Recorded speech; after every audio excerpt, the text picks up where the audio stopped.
Four-star point guard Anderson Diaz, 6'1", lefty, very, very smooth game.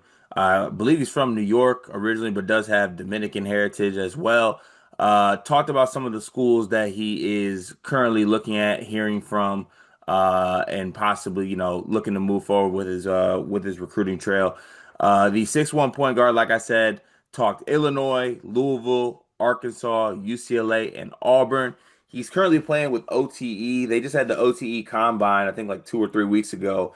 And On Three and Jamie Shaw actually named him as the MVP of that camp, or of that day at least it was, of the combine that they did have. But a 6'1" lefty who's very, very smooth, shifty is kind of how I would determine his game. And it's shifty in a good and shifty sometimes in a little bit of of erratic way, but a player that's really, really fun to watch. And you look at some of the schools that are after him, it is schools that, I think could be at the service for a guard with the shiftiness that he does have. But Dion, I'll throw it to you first for your thoughts on Anderson Diaz as a prospect, and then also some of the schools that he talked about being Illinois, Louisville, Arkansas, UCLA, and Auburn. New York point guard. Oh, not here we go again. New York point guard. I mean, it's you kind of know what to expect.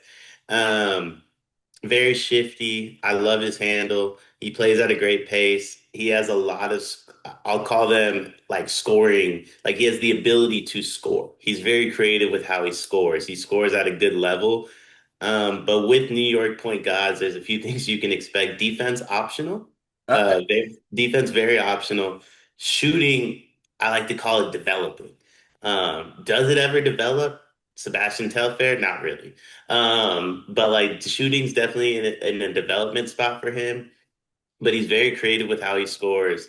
Very, very good handle. You're not really gonna be able to stay in front of him. I was watching his highlights from the OT Combine.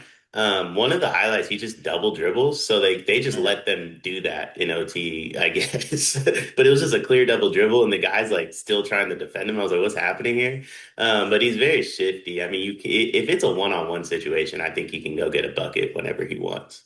Yeah, 100%. And he's a player. He says himself. He watches a lot of Kyrie Irving. He also watches a lot of D'Angelo Russell and Mike Conley. He also pointed out how Mike Conley uses both his hands and how smooth Russell is.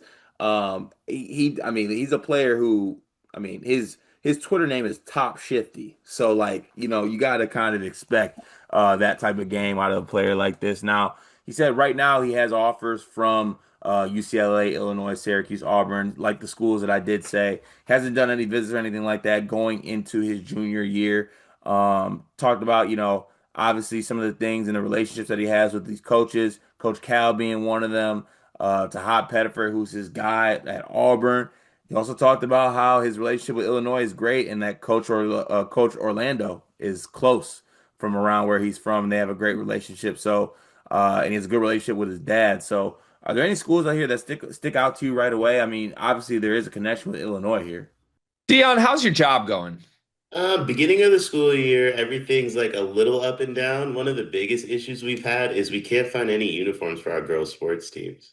Mm, that's a difficult thing to find a solution for. I know damn well all about that because I got a daughter that just turned 2. She's into sports and she's already outgrowing every little piece of sports apparel she had.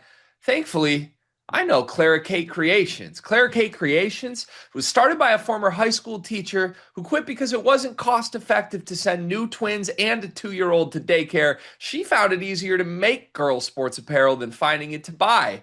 And I am so thankful that she exists because if we have an old shirt of Murph's that she's outgrown, we can send it in and she takes that piece of apparel that means something and upcycles it into an outfit that Murphy can now wear as she grows up. She makes great stuff. It's honestly kind of like your fullback's wife, Kyle Juszczyk. Is that how you say it? She does that. But honestly, I think Clara Kate's coming for Mrs. Juszczyk's job.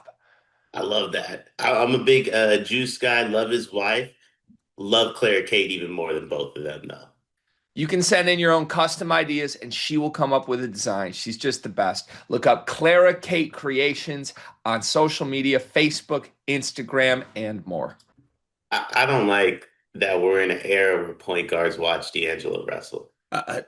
Move on from that. But yeah, that is crazy though. It's crazy. I just don't like. I'm I'm still getting over the fact we're in an era where wings watch Paul George, and now I have this thrust upon me. There's just so many good players we can watch play the sport of basketball. D'Angelo Russell doesn't need to be one of them. I think the Illinois ties make sense. You said Louisville's on the list. Yep. Any OT player, I see Louisville. I assume Pat, like I feel like Pat Kelsey has like an avenue there. So I like Louisville, Illinois in this. Yeah, I think so. I think obviously, you know, Coach Antigua being from that New York area, having those connections to the Dominican, I think do bode well for Illinois. And for what it's worth, you're looking at what it looks like him in a Illinois uniform. I think that he is a guard that is shifty, can get his own. I think also he's a player who I think could benefit from some good coaching from a coach like Brad Underwood as well. And his list I think is a list of guys that can coach high level guards. It would make a lot of sense for him. Obviously, going into his junior year, there's a lot to be said here. No visits have been set up, but if I'm Illinois, I think I'm in a great spot for this kid, and I think it's one that you want to get right away. And if you're able to get him, it's a great win because you just want to guard over Coach Cal, you want to guard over Louisville, you want to guard over a team like Auburn as well. So yeah, I think Illinois does have a pretty good early lead here, but it'll be interesting to watch how the rest of his recruitment plays out. I'm definitely going to be watching a little bit more of Anderson Diaz moving forward. This is a kid who can really go.